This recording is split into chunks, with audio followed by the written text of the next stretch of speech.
Hello and a warm welcome to yet another episode on the Mission Shunya podcast. Wherever you are, hope you are doing well. Take care of yourself and if possible, someone else too. This podcast episode couldn't be coming at a more appropriate time, as the last few months have been around the build-up to the COP26 in Glasgow. One of the major objectives from the conference is around the need to reduce greenhouse gas emissions and to get to net zero by the middle of the century. The intent is that we get below the 1.5 degrees C target set by the Paris Climate Agreement. In case you missed out the previous episode about COP26, you can check the archives in your playlist. And when we talk about emissions by sector, sectors like energy and transportation come out on top because they are clearly visible.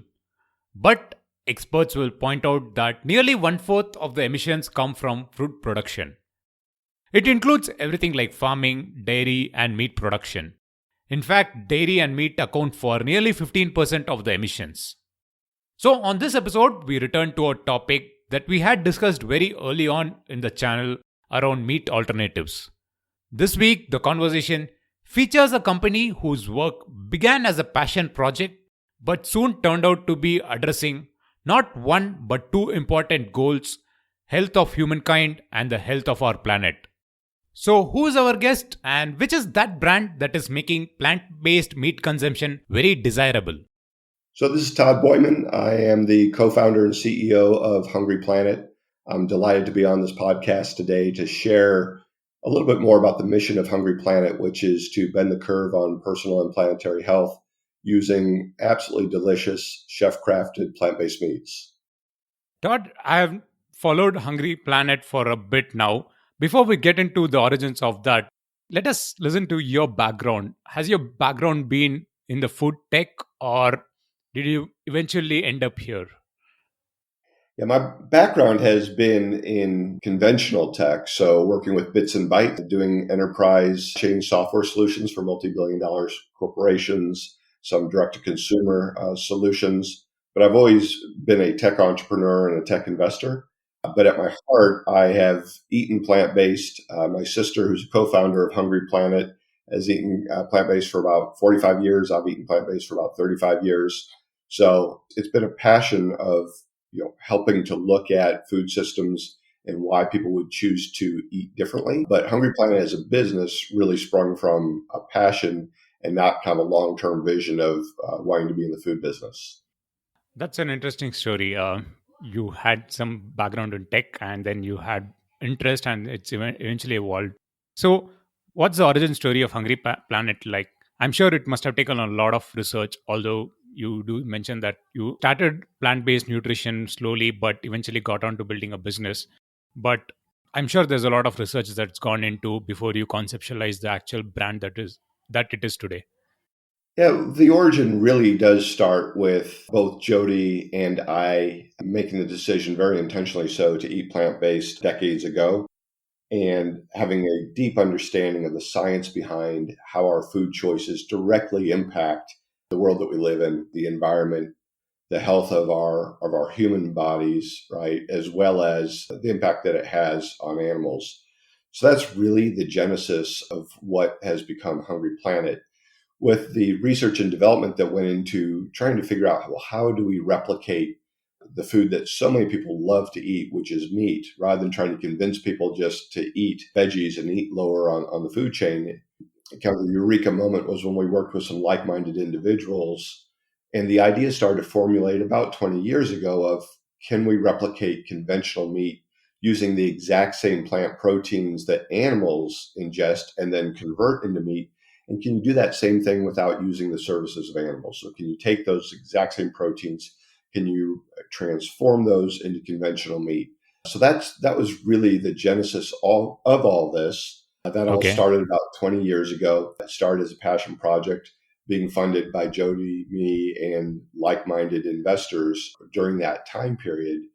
And then ultimately realizing that, yeah, we could deliver on this. The food was absolutely fantastic. And then it was a question of how do we develop the market so that there would be demand for what was being created. And so that's largely what's been going on over the past 6 years or so. That's interesting. And it's really interesting to know that's close to 20 years of work has gone behind the brand that it is today. I really like the vision that you have, health of humankind and health of planet. So it clearly resonates with both. And most importantly, you did mention the impact of meat consumption. That is the biggest problem you're trying to address, right? That is, I mean, our mission very clearly stated is to bend the curve, personal and planetary health. And so, the full stop, that's the focus of the business. And we do that through creating chef crafted premium plant based meats that are a perfect one to one substitution for their conventional animal. And we do that across all types of meats. So rather than just looking at one type of meat, we look at all the different types of meats. So, yeah, the focus of this business is to make a difference on this planet, to make sure that the health of the planet regenerates and heals, the health of humans' personal health improves. And as you do that, you can't help but improve the welfare for animals, where 80 billion animals a year are produced and killed for purposes of food. And so you're also just creating, quite frankly, a kinder planet and developing better food. So the focus is on upgrading meat, making it directly from plants, making a difference to human, planetary, and animal welfare, and doing that all at the same time. And it's interesting in this plant-based space because there's a lot of talk about this right now. Correct. And so much of the focus is on how it improves the planet. And then people will talk a little bit about improving personal health. But more often than not, a lot of the companies that are jumping into this space because they see that it's now suddenly hot aren't actually creating plant-based meats that have a healthful profile. Sure, they don't have antibiotics in it. Yes, they don't have cholesterol, but they often do have trans fats in it. They often have excessive sodium. They often have things in there that aren't as healthful as they can be and as they should be. So our firm conviction is that one of the design principles in plant-based meats needs to be that, yes, they're better for the planet because they're taking these plant proteins and transforming them into meats without the services of animals. So if you understand the science, clearly that's better for the planet. But you've really got to deliver on that brand promise of being better for people, because that's equally important, is that we've got to make sure that we're addressing obesities, different types of cancer, diabetes, that are the outcome of eating poorly and eating, in many cases, way too much conventional meat. Being better for people is something that is kind of overshadowed by the objective of being better for the planet in generally, as you said, among the market leaders in this space, plant-based meat. Interestingly, to make it better, you also have a different brand proposition that you call the range of products that you offer chef crafted. So how did this come about? Well, it came about. We have a really accomplished culinary team, and we've always looked at this through the lens of chefs. So chefs have driven our research and development. They've driven how we have thought about what is acceptable, right? What really hits the mark. And when you're working with chefs, particularly very accomplished chefs, they aren't looking to just be wowed by new technologies or new foods. They're looking for good food. And as our chief culinary officer, Ron DeSantis, says, and Ron is a certified master chef, of which there are 62 certified master chefs, right? So that's the highest designation you can have. And, he says with a smile, there are really only two types of food. There's good food and there's bad food. And so if you want to make sure that you're in that first bucket and that you've got good food, you've got to make sure that the taste and texture is fantastic. You've got to make sure that chefs and consumers can work with it. So does it handle, cook, prepare, store like conventional meat? But then you've also got to make sure that you are delivering on that promise that when somebody hears plant-based, they are inferring that that product is going to be better for them. And so it's really disingenuous to come out with a product that isn't delivering on that promise. And our chefs have been absolutely adamant, good food and bad food. And good food isn't just about taste and texture, but it also should be better for you. And so everything that we've done has been making sure that we are truly delivering good food in every way that you can define that term. Well, I'm actually a little surprised and a little happy that you have master chef people in that caliber actually working on this, and they are actually really interested to contribute to this in a long term. So that's really fantastic. Now, talking of good food, the food that tastes good, I'm sure it must have taken a lot of research, but your intent to offer a range of products while the other market players are kind of focusing on one or two products. Why did you intend to do this? Offer a range of meat alternatives? Yeah, isn't that interesting? I think it really comes back to the global perspective that we had when we looked at how do we make a difference? How do we bend the curve on personal and planetary health? And when you do that, you define the opportunity, you define the challenge globally. You don't look at it through the lens of one market or another.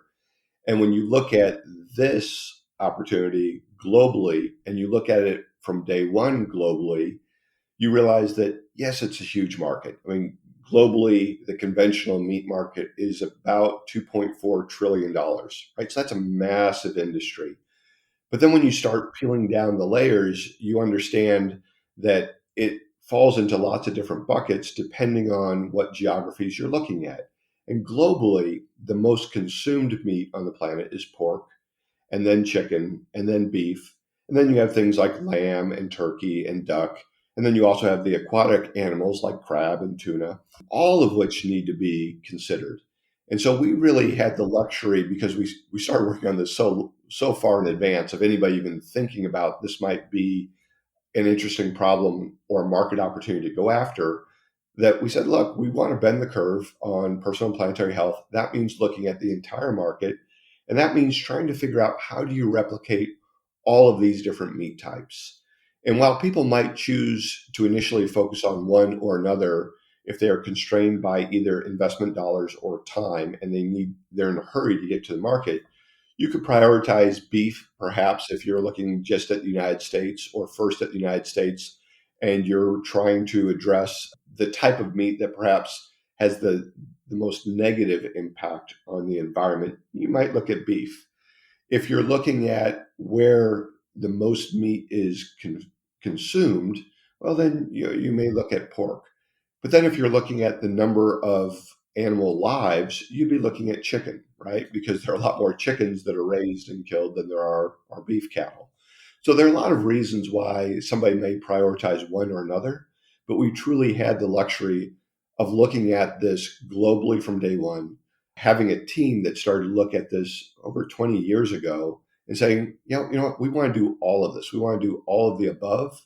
And because we defined the problem, we defined the opportunity through that lens, that then largely dictates where we ended up today, which is the first company globally to have all 9 different protein types. So beef, chicken, pork, lamb, turkey, crab, etc. And not only to have 9, which no one else has, but to have done all of those with a healthful profile so that when people are consuming these, they really are getting what they expect from plant-based, which is a better for you product. So that's kind of, how we defined it, why we defined it, and therefore why we are uniquely where we are today in a wonderful position now to be rolling out and introducing to markets around the world what it is that we've been working on so long and that really originated from a deep passion about how can we make a difference. Todd, at this point, I have a question that could be a little technical, but when you have this 9 varieties of plant based meat from different protein sources, is there any difference in the way you get this done in terms of that, how you process it, how you process and make this a finished product? Is there any technical difference between how, or is it the same process for all protein types? And so there are multiple ways that people could choose to solve for these different meat types. And it is a fundamental question that you're getting at in terms of how a company in this space would scale. So there are some companies in this space that have raised billions of dollars that really started off trying to solve just a single item, beef and burgers, for example. Correct. And, it's been well publicized that, one of those leading companies, it took them 5-6 years to figure out how to create their first type of meat. And they report it was $150 million to figure out how to create their first beef product. And it's been 3.5 years since coming out with that product that then they have launched their subsequent products, or at least have announced the launch of their subsequent products. And that's largely because they were focused on a single product as what they were getting to market with, and they were trying to do it in a compressed amount of time. They didn't have the luxury of 20 years like the team at Hungry Planet has. Correct. Because we defined the problem differently and we had the luxury of time and the luxury of being self-funded, we didn't have investors pushing us to get something to market before it was ready, nor trying to get something to market before the market was ready for what we were doing, right? You can be too early with a right idea. But we architected our plant protein platform such that we could very rapidly develop all types of meat proteins and not have to reinvest the same amounts over and over again. And that really came from my background as a software person, and understanding that when you're solving big complex software problems and you're architecting the platform to do that, you don't just architect it for the problem that's immediately ahead of you today, but you architect it thinking holistically about where that space is going to evolve. Because if you define it as solving problem A and you platform for problem A, great, you've solved problem A really elegantly, but you haven't really thought about, well, what are the tangential problems B, C, D, E, and F that are coming down the pike that people are going to want to have solved because you solved problem A so well. And so just like in software, unless you're thinking about that from day one, what happens is that you solve that first problem. Hopefully you've solved it really well, but you've shoehorned yourself into this platform that only solved that problem, so that when you then want to solve the tangential problems, the tangential opportunities, just like with meat, you go after beef first, but then it's pretty obvious that you're going to want chicken and pork fairly soon thereafter, and then turkey, lamb, crab, etc.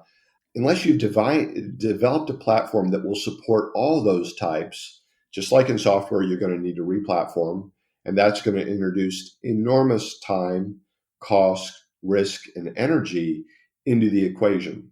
So we just thought about it differently. So we can power all of our plant proteins from a common plant protein platform that we've thought through and very intelligently designed, that then lets us create other plant proteins on top of that and iterate very, very rapidly. So it all comes back to, again, how we defined this opportunity, the fact that we had time and we had the money to do this in a way that was fundamentally different from the way a lot of people today are jumping in trying to figure this out. Well, a platform approach for this is very unique in its way, and I should appreciate that. It's kind of helped you scale, just like how platforms help software to scale and deliver solutions globally. I think this is kind of positioned you to kind of offer solutions globally. Talking of platforms and products, one key thing in this is taste. I have read a lot about research, but of course, I have to admit that I have not tasted plant based meat. But how long did you take to have this taste trials going around? It's good to know that you had like a good range of chefs who were very good at it. But what was the feedback from the general public when you launched it in the market for the first time? Well, the first time, I mean, we've been in the market in a very quiet way without branding it. And in the market for us was really working with chefs and not so much working with consumers.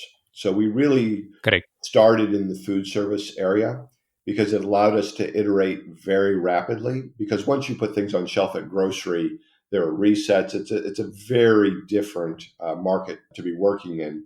So we intentionally chose to focus on working in food service and working with chefs because we could iterate very rapidly, and chefs aren't predisposed to wanting to be wowed by the latest technology.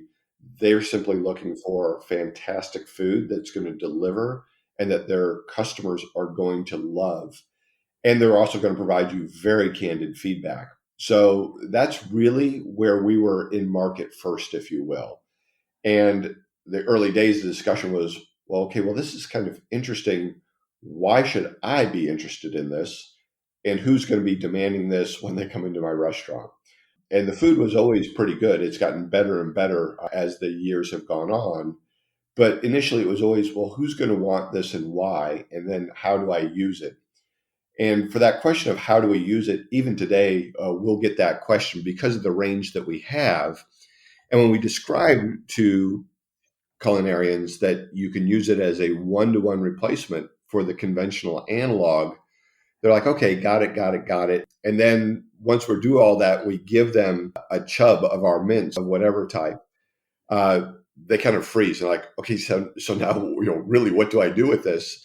And our chefs start working with them and say, well, great, let's make a curry out of it. Let's do a lamb kofta. Let's do a shepherd's pie. Let's do whatever culinary tradition they're working in. Let's take your most popular item and recreate that, simply incorporating Hungry Planet meats into that.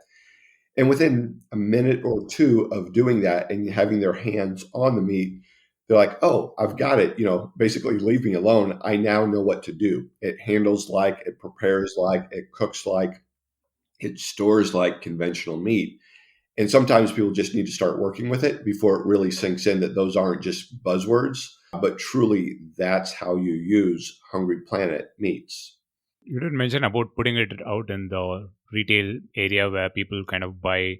Now, when you get into this kind of market, there is one big challenge is the supply chain side of things.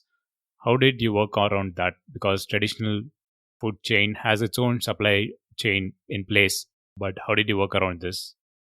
Yeah, the food chain is really unique. And particularly when you're working with product that needs to be frozen or refrigerated, managing the cold chain it requires a huge degree of expertise. And clearly, those cold chains are different around the world. Different temperatures, different parties that are involved. So, candidly, we took a lot of time to study and understand that market. We hired the right people who came in and who had deep expertise in how do you do distribution. So we've done that in the United States. We right now have people in the Middle East preparing the cold chain there so we can launch our food in the Middle East. We're doing the same in Singapore for Southeast Asia. So, really, it's not that we're inventing anything new because we were very intentional about making sure that all of our food could move through the supply chain in the same way as conventional meat.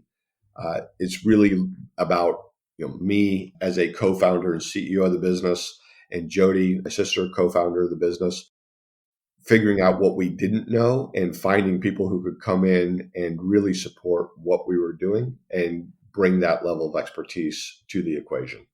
That's interesting. That's interesting to know that you have worked around this and you're ensuring that you're using this existing supply chain kind of to modify and kind of adopt and offer this thing.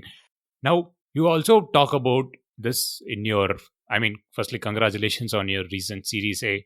And related to that, fundraise and other activities, you do mention and talk a lot about the reduced resource use in the process that you have from plant to plate. So how do you quantify that in comparison to the other alternatives? Yeah, we do talk about how efficient it is to go with plant-based meats from basically plant to plate and how that transforms. I think when you look at that through the lens of conventional meat, a lot of people are now familiar with kind of how efficient animals are in converting plant proteins to meat. The least efficient, obviously, are beef, which it's a 25-to-1 conversion loss, meaning that you're taking 25 calories of plant protein to create 1 calorie of beef protein. So that's just hugely inefficient. And the way to kind of visualize that is if you're sitting down for a family dinner or a community dinner or a dinner at your company, and someone is putting down 25 plates of perfectly good food, and before you start eating, say, well, you know what, now we're going to take away 24 of those and throw those in the dumpster, and let's all share one, you would have a riot, right? I mean, everyone would be like, wow, that's a 96% loss before we've taken our first bite. True. Whose decision was it to throw away those 24 plates of perfectly good food? And while I understand India, not a place where a lot of beef is consumed, in the rest of the world, that's an enormous amount of waste. And so with plants, you don't have that, right? I mean, you're taking those calories and very efficiently transforming those into meat. So, that's kind of, a simple illustration of why going from plant to plate using plant-based meats is so efficient, because globally it scales. And just on the point of kind of globally why this is important, and what we're doing to make this accessible globally, is that by offering 9 different types of meat proteins through the Hungry Planet system, it lets us work in any type of cuisine, regardless of whether they consume chicken or pork or beef or lamb. It's all available, and it works in any cuisine. And our team has gone to lengths on our website, which is hungryplanetfoods.com. We have sections there where we have recipes covering all cuisines all over the world. So as we start introducing our foods globally, and people are really intrigued about, well, what do I do with it? How do I work with it? Whether you are a professional chef, whether you're in the food service industry, or whether you're a consumer, we're making it really easy for people to enjoy the same meals that they've always enjoyed in the cuisines that they enjoy the most, and providing recipes out there, video tips, handling tips, and making it easy for people to onboard so that they can eat lighter on the planet, right? So that they can go from plant to plate and be a part of that movement that is really starting to sweep the world, as more and more people are aware of the impact of conventional meat on our planet, on human health, on the welfare of animals. And then when they can experience simply, authentically delicious foods that are truly good for you, demonstrably good for you, and they understand that Hungry Planet is doing all that, that's when kind of the magic happens. And so, we're eager to be a part of that, and being, in many cases, people's first experience with plant-based meats. It's actually quite a surprise for me that, the traditional meat industry kind of has that amount of inefficiency in the system. So I'm sure when this message is conveyed in a right manner, I mean, there'll be even more adoption. Yeah, so just on that point about the inefficiencies of the conventional meat industry, part of the reason why that industry has been able to get away with that is because of the subsidies that go into supporting the conventional meat industry. And historically, that was done because no one really was thinking about, well, how could we do this more efficiently doing it from plants? And so, at least in the United States, those lobbies, those industries were saying, look, let's give more people conventional meat less expensively, and successfully lobbied for all sorts of subsidies to artificially reduce the price. And as often happens, right, when there are government subsidies, it drives behavior that, if traditional economics, the invisible hand, isn't working, you're going to have more and more people consuming things that are subsidized. And so our hope is that over time that will change, and that people will say, okay, there is now a very good alternative. In fact, it's an upgrade to conventional meat. And so why are we subsidizing something that is bad for our planet, bad for our health, inhumane for the animals, when there is an upgrade alternative that over time will be less expensive, and yet out of the gates certainly much better for human health and for planetary health? So a lot of that comes down to economic incentives, where the incentives historically have been. And I think with time, that will start to shift now that they're all alternatives. The point around subsidies kind of leads me to my next question. The very important question when you release a new alternative product to the market. It happens to be around price. So, what's your current situation in terms of price? Are you competitively priced? And generally, when a new technology comes, you also expect that prices to go down when there is a system in place, when the scale is there for the market. So, where do you see that going? Yeah, price parity is something that this industry is talking a lot about. And I think everybody who's involved understands that the time that we really become ubiquitous will be the time at which we can offer price parity or better with conventional meat. So we can deliver an upgrade to conventional meat today in terms of taste, texture, health. But until you can get the price, there's a limit to how large you can grow the market. and how ubiquitous you can become in where you can access these foods. So in our case, when we talk about price parity, we really have to thin slice that and look at that in terms of, well, what does that mean for beef? What does it mean for pork? What does it mean for chicken, turkey, lamb, crab, etc.? So in the United States, as an example, because that's where we started, even though we are now selling our food in other international markets, you can get chicken, conventional chicken, for $1.50 a pound. Right, beef is going to be closer to $5.50, $6.50 a pound, depending on what type of beef you're getting. Is it free range? Is it organic, etc.? And then you can take crab, and crab is going to be about $14 a pound. So when we look at the conventional alternatives, those are the targets, right? It's anywhere from $1.50 a pound for chicken to $14 a pound for crab. Correct. So our crab, our upgrade to conventional crab, is already available at a substantial reduction to conventional crab, right? So we are price parity and better, significantly so, than crab. Crab, however, is a fairly niche market, right? The volumes are not what they are with chicken, pork, and beef. Correct. We are close to what conventional beef is priced at, and with chicken, significantly above. And so when we think about this as a category, we really think about plant-based meats as the fifth protein, the fifth meat protein out there. And I think consumers are starting to look at that as well. So our target is to bring all of these down so that we are less than conventional beef. And if we can do that, and we can do that across the board with all of our plant proteins, we believe at that point, the adoption will happen even faster because people will really be looking at this as a fifth protein type. It's plant-based, and great. We've got plant-based now with chicken, beef, pork, crab, etc. And it's all going to be available at $4.50, $5.50 a pound. And we think that at that point, consumers will say, great, I can incorporate this in my diet in even larger quantities that I can do right now. And we also believe that when it comes to food service, it will be more broadly available. Wow. I actually kind of didn't expect this price parity trajectory that you have in place. So it's very promising. And I'm sure, like any technology, when there is scale and there is everything that is set in place, like the supply chain, I'm sure the prices as you project can actually go down very significantly. And I think that in itself will push a certain amount of market to plant-based meat. So that's a big positive. Todd, on a final note, going back to your mission, vision, and running back to that and bending the curve on both person and planetary health. When you talk planet, I mean, you did mention the global market a couple of times in the conversation.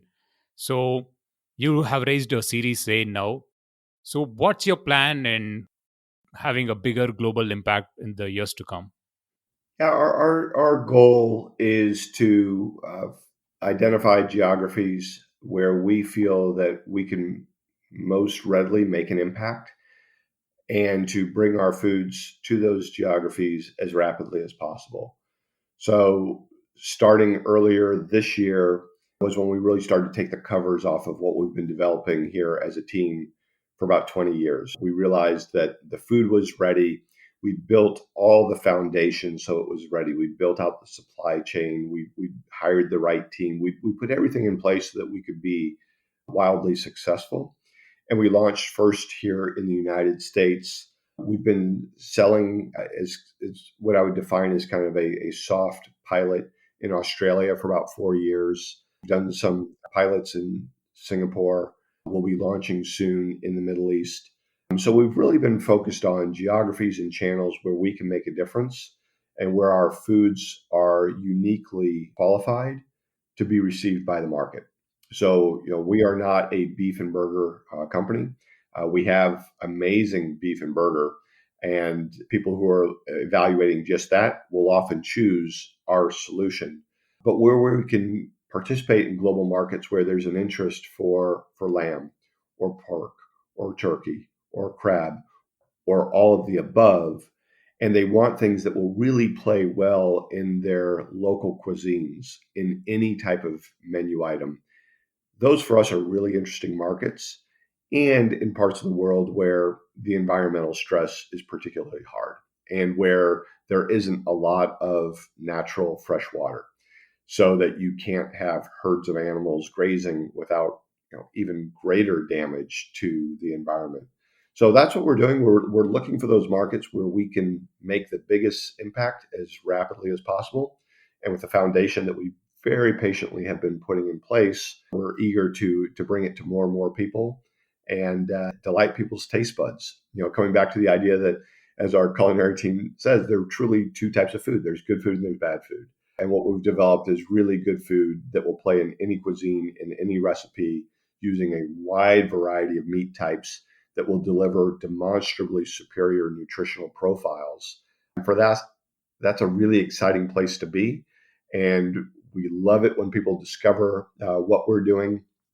Again, at our website, hungryplanetfoods.com, or on social media, our handle, whether it's on Instagram or Facebook or LinkedIn or Pinterest, is Hungry Planet Foods. And there people can see the images of the food. They can see what it is that we're doing to make a difference. And they can stay current with the rollout that we're having in these global markets. So, that's where we're headed. And we are absolutely delighted with the progress that's been happening and the general awareness, thanks to people such as yourself, who are helping to share the message about what is coming and what's possible today. It isn't a promise of what maybe theoretically is possible in the future. It's being delivered today, and it really now is just an issue of scaling this and getting it to more and more people as rapidly as possible. Well, Todd, I must admit this finally. Like, ever since I heard about, I think it was around April, May, when the Series A around news was around, and when I started following and looking at all the menu options that you have, I prefer only plant-based meat, plant-based food. And when I look at all the plant-based meat alternatives, I was actually, in fact, tempted to kind of say, like, wow, I should get hold of this at some point in time. So I really look forward personally, as a fan of this kind of thing, and having listened to the story of how this came about, the 20 years of work and the science behind it, is even more convincing for me to get my hands on this at the earliest. So I really look forward for your launch in India market as well. So it's been a wonderful conversation. I will definitely put across all the links to your website, hungryplanetfoods.com, and the social media links, so that listeners can directly go there, follow your social media post, and maybe even, like, just like me, anticipate getting hold of your products soon when you get into the markets. Fantastic. No, I appreciate it. Thank you for your interest. And people, we all eat with our eyes first. So when people can kind of see firsthand what the food looks like and can see it in their favorite recipes, it helps make all of this more real and kind of come alive. So appreciate the time with you today. Thank you for your interest and for all that you're doing to help bring the message of planetary and personal wellness to your audience. So thank you. That is a wrap on our feature segment. I am sure, just like me, you are really interested to get your hands on one of the chef-crafted plant-based meat. Well, the Hungry Planet story is very unique. A company that started off as a passion project, crafting plant-based meats by involving the best chefs in the industry, and today it is well positioned to take on the global market. Such a development is very essential to get the message across to a wider global audience who still remain skeptical with the idea of good quality plant-based meat. You can connect with Todd and the Hungry Planet team across social media channels. They are very active, sharing the latest food innovations, if I were to put it that way. The links, as usual, will be in the show notes section. I will be back in 2 weeks' time. Until then, this is Girish Shivakumar signing off, and as always, thank you for listening.